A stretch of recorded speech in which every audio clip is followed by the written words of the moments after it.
हमारा स्वभाव तभी बदलेगा जब हम तीव्रता पूर्वक भजन में लगेंगे। एक महीने में एक बार गुस्सा होने पर 1 महीने के भजन का फल ढक जाता है।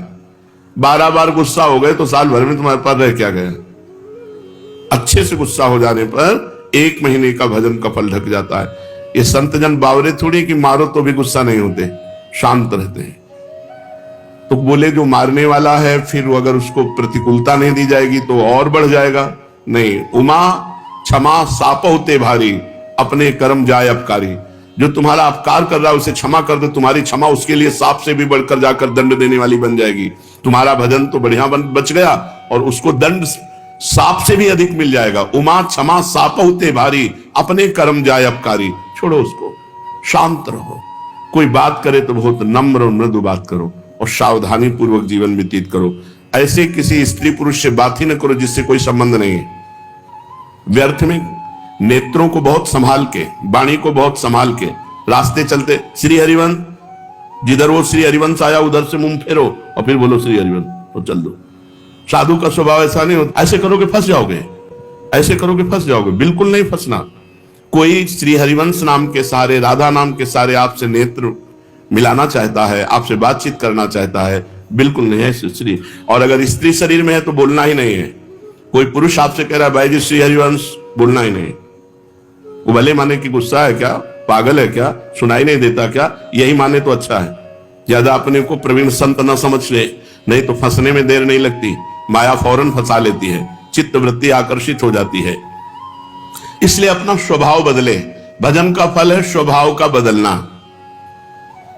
पूरी चेष्टा करता हूं साधना में, परिस्थिति में सुधार संतोषजनक नहीं आ रही, बड़ी निराशा छा रही है। जो साधक भगवान की कृपा का आश्रय लेकर साधना करता है, साधना में संलग्न है, प्रमाद नहीं करता, और ये स्थिति है कि संतोष नहीं हो रहा है, बढ़िया बात है। भगवान की कृपा का भरोसा करके साधना में कोई कमी नहीं पर संतोष नहीं हो रहा, ये बढ़िया बात है। संतोष होना बहुत हानिकारक है साधना में। साधना में असंतोष बढ़िया है। कभी संतोष नहीं, और भजन और भजन और साधन। संतोष हो गया तो मन कहेगा नियम तो पूरा ही हो गया, थोड़ी देर मनोरंजन कर लेते हैं। संतोष नहीं होना चाहिए, पर भगवान की कृपा का आश्रय और सच्चाई से साधना में लगन पूर्वक लगना। अमर पद की प्राप्ति का उपाय क्या है? उस मायातीत, कालातीत, अकाल पुरुष की प्राप्ति का उपाय क्या है? चिंतन। अनन्य चिंतयन्तो माम। भगवान ने कहा अनन्य चेता सततम यो माम स्मरति नित्यशः तस्याहम सुलभा पार्थ। मैं उसके लिए सुलभ हो जाता हूं जो निरंतर मेरा चिंतन करता है। नाम का चिंतन, रूप का चिंतन, गुण का चिंतन, बस चिंतन चलना चाहिए। चिंतन, भगवत चिंतन से अमर पद की प्राप्ति होती है। जब युद्ध जैसे कार्य में भी भगवत चिंतन हो सकता है तो हर कार्य में भगवत चिंतन हो सकता है। माम स्मर युद्ध च। जब युद्ध जैसे कार्य में भगवान का स्मरण हो सकता है तो कोई भी कार्य ऐसा नहीं जिसको करते हुए हम भगवत स्मरण ना कर सके। निरंतर भगवत स्मरण ही अमर पद, भगवत प्राप्ति, परम पद के उपाय हैं। अगर भगवत चिंतन में अंतर पड़ रहा है तो उतना ही अंतर पड़ रहा है अमर पद में। क्या साधना में वेश धारण करना आवश्यक है? ये वेश आचार्य परंपरा से होता है। ये जरूरी नहीं कि वेश धारण करे तभी परम पद मिलेगा, और ये जरूरी नहीं कि वेश धारण कर लिया तो परम पद मिलेगा। अगर वेश धारण करके भजन नहीं हो रहा, मनमानी आचरण हो रहे हैं तो नरक मिलेगा। और वेश धारण नहीं किए, बहुत सही साधना कर रहा तो उसे भगवत प्राप्ति होगी। वेश का विशेष महत्व नहीं है, महत्व भजन का है। भीतर अगर आपके भजन चल रहा है, बाहरी वेश कैसा भी हो तो आपको भगवत प्राप्ति होगी। बाहरी वेश साधु का, भीतर संसार का चिंतन, मान प्रतिष्ठा, रुपया पैसा, तो फिर भगवत प्राप्ति नहीं, नरक की प्राप्ति होगी। वेश आचार्य परंपरा से है। अगर वेश है और उद्देश्य है तो सोने पे सुगंध है, फिर क्या कहना है? मम भक्ति युक्तो भुवनम पुना, तो तीनों लोगों को पावन करने वाला है। लेकिन केवल वेश है, उद्देश्य भगवत प्राप्ति नहीं, भजन नहीं, इधर उधर भंडारा खाते डोलना, रुपया पैसा समेटना, मान प्रतिष्ठा, ये लोक व्यवहार, हंसी मजाक, तो संसारिक जीवन व्यतीत करने से कोई वेश थोड़ी भगवत प्राप्ति करा देगा। इसलिए वेश का विशेष महत्व नहीं है, भजन का विशेष महत्व है, उद्देश्य का विशेष महत्व है। वेश रखकर तो विशेष सावधान रहना चाहिए कि भगवान ने इतनी कृपा की, मुझे विरक्त वेश दे दिया, अब मेरे से गलती ना हो, अब मैं भगवत प्राप्ति इसी जन्म में कर लूं। सोते हुए जब कैसे होता है? जब कहा जाता है 24 घंटे जप करो, तो सोने में तो 6 घंटे जाते हैं, तो 6 घंटे तो जप नहीं होता। नहीं, जब हम निद्रा में जा रहे हो और भजन करते हुए सो गए, तो हमारा जितना सोने में समय जाएगा वो सब भजन माना जाएगा। जैसे मरते समय नाम ले लिया तो पूरे जीवन क्या किया है परिणाम नहीं देखा जाएगा, आपको भगवत प्राप्ति होगी। ऐसे सोते समय नाम जप करते हुए सो गए तो 6 घंटे, 7 घंटे, 5 घंटे, 4 घंटे जो सोए वो भजन का फल मिलेगा। इसलिए सोते समय बहुत होश में होना चाहिए, सब बातें हटा करके नाम में एकदम डूबते हुए फिर नींद में चले गए। तो निद्रा समाधि स्थिति, जो सोना है वो भी आपका समाधि भजन माना जाएगा, क्योंकि निद्रा में वृत्ति लीन होने के पहले आप नाम जप कर रहे थे, तो नाम जप में ही लीन माना जाएगा, निद्रा में नहीं माना जाएगा। निद्रा के ठीक पूर्व एक क्षण पहले तक नाम जप चल रहा है और फिर सो जाइए, तो आप देखिए जगते समय वही नाम जप चलता मिलेगा, तो बीच में आपका भजन ही माना जाएगा। ऐसे 24 घंटे भजन माना जाएगा। प्रश्न कर रहे हैं, भजन करने के लिए क्या घर छोड़ना आवश्यक है कि भाई अब भजन करना है तो घर द्वार छोड़ दे? हमें लगता है कि अगर भजन का अभ्यास नहीं तो बाहर ज्यादा माया जाल है, बाहर ज्यादा माया जाल है, घर की अपेक्षा बाहर ज्यादा भ्रष्ट होने के चांस हैं। अब कहीं तो कमरा लोगे, कहीं व्यवस्था, तो रुपया कैसे मिले? तो धनी पुरुषों का संग करो, फिर व्यभिचार और नाना प्रकार की गलतियां और नाना प्रकार के दोष हो जाते हैं। घर में अपनी कमाई का खा के दूसरों का उपकार करते हुए जो भजन करता है बहुत जल्दी सिद्ध हो जाता है।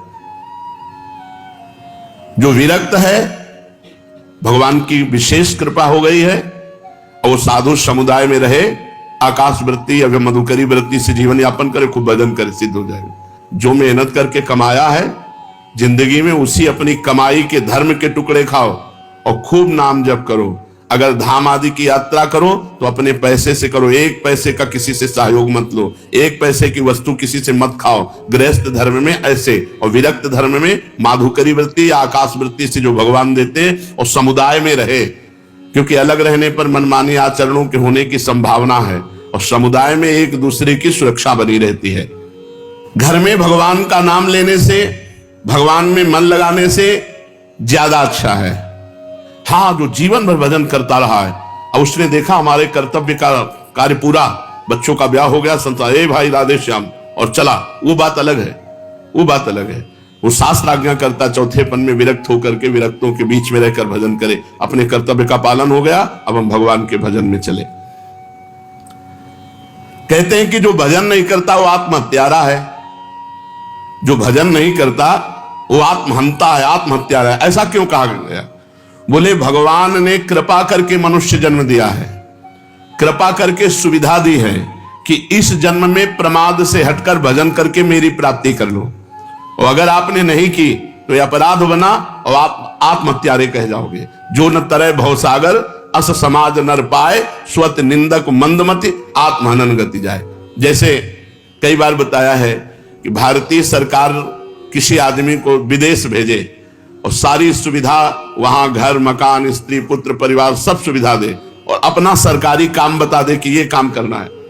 अब उसने सरकारी काम तो किया नहीं, सरकारी सुविधा का भोग करके बेटी बेटे को पढ़ाया, ब्याह किया, सब किया, सब किया। और जब भारत लौटा तो उसे पूछा गया वो कार्य, जिस कार्य के कारण आपको विदेश भेजा गया था, जिस कार्य के कारण आपको सुविधा दी गई थी, वो कार्य?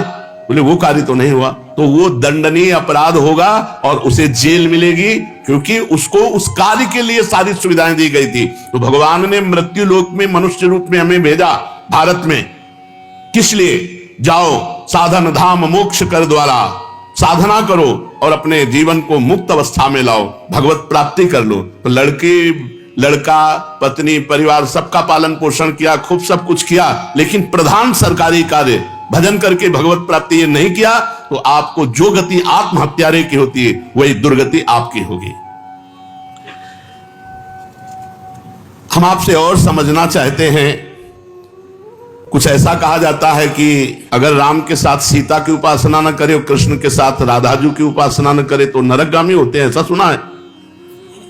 नहीं, शास्त्रों में जो वर्णन है उसको समझना है। भगवान श्री राम या भगवान श्री कृष्ण का जब आप पूजन करते हैं तो उसी में शक्ति विराजमान है, वो अकेले कभी रह नहीं सकते। शक्तिमान शक्ति में ही विराजमान है, शक्ति शक्तिमान में ही विराजमान है, दोनों अभेद हैं। शक्ति और शक्तिमान कभी अलग हो ही नहीं सकते हैं। इसीलिए भगवान शिव ने अर्धनारीश्वर करके दिखाया, इसीलिए हमारे प्रिया प्रीतम मिलित रूप दिखाए। रूप बेली प्यारी बनी सुप्रीतम प्रेम तमाल, दो मन मिली एक भय श्री राधा वल्लभ लाल। दोनों प्रिया प्रीतम मिलित रूप हैं। यदि रामकृष्ण के उपासकों को नरक जाना पड़े तब तो धोखा ही धोखा हो गया। ऐसा जो कोई वर्णन करता तब तो धोखा ही हो गया। विवेक पूर्वक यहां उपासना करने की भावना है कि जब हम राम जी का उपासन कर रहे हैं तो उसमें सिया जी भी विराजमान है, जब कृष्ण जी की उपासना कर रहे हैं तो उनमें राधाजू भी विराजमान है। वस्तुतः एक की हो ही नहीं सकती, क्योंकि अकेले कभी रहते ही नहीं। शक्तिमान में तो शक्ति विराजमान है, तभी तो, बिना शक्ति के कुछ है ही नहीं। तो जब हम राम जी की पूजा कर रहे हैं तो उनकी शक्ति की भी पूजा हो रही, सिया जी साथ है। जब श्याम जी की पूजा कर रहे हैं तो राधाजू साथ है। तो शक्तिमान को छोड़कर शक्ति की अलग उपासना कर ही नहीं सकता कोई। दोनों पृथक हैं ही नहीं, दोनों पृथक दिखते हुए भी अभिन्न हैं। जैसे श्री हरिवंश सुरीत सुनाऊं, श्यामा श्याम एक संगाऊं, छिन एक कबौन अंतर हुई, प्राण सु एक देह है दोई। प्राण सु एक देह है दोई, देह दो है और प्राण एक है, मन एक है, रुचि एक है, स्वभाव एक है, वैसे एक है। जो मनुष्य इनको भिन्न भिन्न मानकर पूजा करता है उसको मान सकते हैं, जो अंतराय रखता है। लेकिन भगवान की पूजा करने वाला कभी नरक कैसे जा सकता है? एक बात आपसे पूछते हैं कि भजन जब अनुकूल परिस्थिति होती है तो खूब होता है, और जब प्रतिकूल परिस्थिति आ जाती है तो भजन नहीं होता है। बड़ी समस्या है। भजन अमुक परिस्थिति में होता है, वो भजन ही क्या? भजन का अभ्यास परिस्थिति से नहीं, परिस्थिति से ऊपर उठ के हर परिस्थिति में भजन। बड़ी कृपा रही, भूखे रहकर भजन, खा के भजन, सर्दी में भजन, ओढ़ के भजन, गर्मी में भजन, एसी में भजन, हर परिस्थिति में भजन हमारा होना चाहिए। ये देख लो, ये आहा राधा राधा राधा, और जब गर्मी पड़ रही वो बड़ी गर्मी है, ऐसा नहीं। गर्मी है तो राधा राधा, और एसी है तो राधा राधा, भूखे हैं तो राधा राधा, छके हैं तो राधा राधा। वो भजन ही क्या जो परिस्थिति में हो, अनुकूल परिस्थिति मिली भजन हो गई, और भूखे हैं तो भोजन का चिंतन हो रहा है, नहीं रख। ये अपने को कसना चाहिए, एक आध दिन भूखे रखकर भजन करना चाहिए कि देखें हमारा भूख में भजन होता है कि नहीं। पंखा बंद कर देना चाहिए अपने कमरे का, 2-4 घंटे टेस्ट लेना चाहिए शरीर का कि गर्मी में ऐसे ताप में हम कैसे रह सकते हैं। कई वर्षों इनका आनंद लिया गया है, तो वर्षों हितधाम की छोटी कुटिया तक असुविधा ही असुविधा जीवन में रही है। ये तो अभी चंद दिनों की सुविधा है। प्रत्येक परिस्थिति में भजन स्मरण, चाहे प्रतिकूल परिस्थिति हो चाहे अनुकूल परिस्थिति हो, भजन नहीं छूटना चाहिए। जब तुम ऐसा नियम लेकर दृढ़ता पूर्वक भजन करोगे तो फिर प्रतिकूल परिस्थिति में भजन होने लगेगा। अखंड भजन उसी को कहलाता है, वही कर सकता है जो हर परिस्थिति में भजन करता है। साधक के जीवन में कभी कभी दुर्भाग्य का भी अवसर आता है। वो अपने को हे समझने लगता है। जब जगत उसका अपमान करे, संसार उसकी निंदा करे, कोई उसको पूछे ना, तो उसे प्रसन्न होना चाहिए कि अब भगवान के मिलन की बात आ रही है। सम्मान, अनुकूलता, सुख ये भगवान से अलग करते हैं।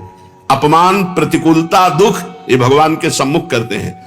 जो साधक अपना चुना हुआ साधन करता है उसमें जरूर अहंकार आ जाता है। मैं व्रतशील, मैं मौनी, मैं तपस्वी, मैं, फिर उसको गिरना पड़ेगा। ये माया बड़ी बलवती है। दैवी है शागुणमयी मम माया दुरत्या, बड़े बड़े ऋषि मुनियों को मोहित कर लेती है। तो यदि आप साधन का अहंकार करेंगे तो भ्रष्ट हो जाएंगे, पहला। दूसरा, आप साधन नहीं करते, साधन में पाखंड करते हैं, दिखावा करते हैं, अच्छे साधक नहीं हैं, तो आप भ्रष्ट हैं ही। तीसरा, आपको अपने साधन से बढ़कर सुख विषय भोगों में लगता है, इसलिए भ्रष्ट हो जाते हो। 3 कारण हैं जो साधक साधना में चलते हुए भ्रष्ट हो जाते हैं। उनमें 3 कारण है। पहला, साधना का अहंकार। दूसरा, साधना में पाखंड, दंभ, दिखावा। और तीसरा, साधना से सुख मिलने वाले भगवदानंद से बढ़कर सुख भोगों में देखना। इसलिए जो तुम्हारे उर में वासना है उसको भोगना पड़ेगा, तो आप भ्रष्ट हो जाएंगे। साधना प्राप्त किंचित सफलता यदि कहीं प्रकट कर दी जाती है तो देखा गया साधना बंद हो जाती है। ये बिल्कुल अक्षरशः समझिए, जो भी साधन कर रहे हैं गुप्त रखिए, उसे प्रकाशित मत कीजिए। सोने से लेकर शयन तक की दिनचर्या कभी अपनी किसी के सामने मत रखिए, गुप्त रखिए। बहुत लंबे समय तक आपका साधन भजन ठीक चलेगा। और यदि आपने अपनी साधना व्यक्त कर दी, 2-4 लोग बैठे हैं, उनसे कि आप क्या समझते हो, मैं 1 बजे रात्रि को उठता हूं, ऐसा ऐसा करता हूं, ऐसा ऐसा कर, वो बंद हो जाएगा, उठना बंद हो जाएगा, वो दिनचर्या बंद हो जाएगी। स्पष्ट लिखा हुआ है। तो इसमें लिखा है कि दूसरों को बताने के समय हमारे चित्त में अहंकार होता है, अंतःकरण में अहंकार स्फुरित होता है। मैं इतने बजे करता हूं, मैं ये करता हूं, मैं करता हूं, इसके कारण उसकी साधना रुक जाती है।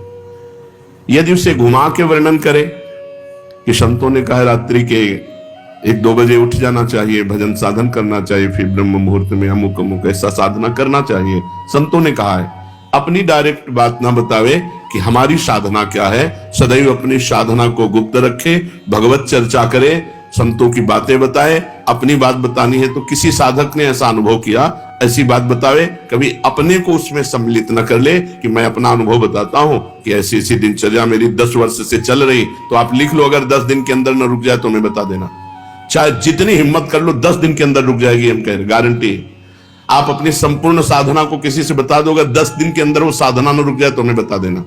कभी भी किसी भी स्थिति में अपना रहस्य नहीं खोलना चाहिए साधना का, कि हम क्या साधना करते हैं, कितनी करते हैं, क्या करते हैं। कुछ अगर अनुभव के साधकों का मंगल हो तो उसे अन्य संतों के या साधकों के शब्दों में बोल दे, अपने डायरेक्ट ना खोले कि ये मेरी दिनचर्या है, ये मेरी साधना है। बताते समय भाव तो आ ही जाता है कि मेरा साधन अच्छा चल रहा है, तो इस मनोवृत्ति से कैसे बचे। ऐसी बात मन में आवे तब यही माने कि मेरा साधन गुरु कृपा से चल रहा है, भगवत कृपा से चल रहा है, और दूसरों का भी साधन भगवान जैसा चला रहे हैं वैसा चल रहा है। अभिमान करने की कोई जरूरत नहीं है। अभिमान की वृत्ति उदय होने ही ना दे। दूसरे जैसे भगवान चला रहे हैं वैसे चल रहे हैं, हमें जैसे भगवान चला रहे हैं वैसे हम चल रहे हैं। साधना करते समय मन में संकल्प विकल्प बहुत उठते हैं, इसके लिए क्या करें। वैसे साधना तो इसी बात की है कि कोई संकल्प ना उठने पावे, पर यदि संकल्प उठे तो उसे पूरा होने न दे, उसे नष्ट कर दे। संकल्प उठे तो उसे पूरा ना होने दे, चाहे सत हो चाहे असत होने। संकल्प बनना बंद नहीं होगा। साधना है संकल्प रहित होने की, कोई संकल्प नहीं, ना अच्छा ना बुरा। बोले हम आज से ये संकल्प करते हैं। आज से क्या संकल्प करते हैं, हमारा तो जीवन भर का संकल्प है कि भगवान का नाम न छूटे, बस उसी में। अभी तक नहीं पूरा हो पाया संकल्प, तो और संकल्प बना के क्या करें। भगवान का साक्षात्कार करना है, अभी तक नहीं पूरा हो पाया, तो और संकल्प बना के क्या करें। ये जो छोटे छोटे संकल्प उठते हैं, ये करना है, ये देखना है, ये सुनना है, ये भोगना है, इनको नष्ट कर दे। कैसे नष्ट होते हैं, नाम जप करते हुए इनकी उपेक्षा कर दे तो अपने आप ही नष्ट हो जाते हैं। नाम जप बंद ना हो और आप लगाव ना रखें, जो अंदर मन संकल्प विकल्प दे रहा है, तो वो नष्ट हो जाएंगे। अगर परमार्थिक शुभ संकल्प कोई हो तो उसे आदर दे दो, नहीं तो परमार्थिक व्यवहारिक दोनों खत्म। बिना संकल्प के चलने दो। संकल्प रहित साधना ही भगवान की प्राप्ति का है। कोई संकल्प नहीं, कोई संकल्प विकल्प नहीं। इतना जपना ये भी संकल्प नहीं, निरंतर जपना है ये संकल्प। हमारे जीवन का लक्ष्य है एक भी श्वास खाली ना जाए, एक भी मिनट व्यर्थ ना जाए। पूछत रीति भभूकत धावत, श्री सेवक जी महाराज लिखे। नहीं, कैसे बदले। भजन का तीव्र अभ्यास। भजन से जब हृदय शीतल हो जाता है तो कोई गाली भी देता है तो उत्तर देने का मन नहीं होता, कोई गुस्सा भी दिलाता है तो इतनी शीतलता है कि गुस्सा ही नहीं आती। भजन का तीव्र अभ्यास और भगवान से कृपा याचना करना कि हमारा स्वभाव बदल दो।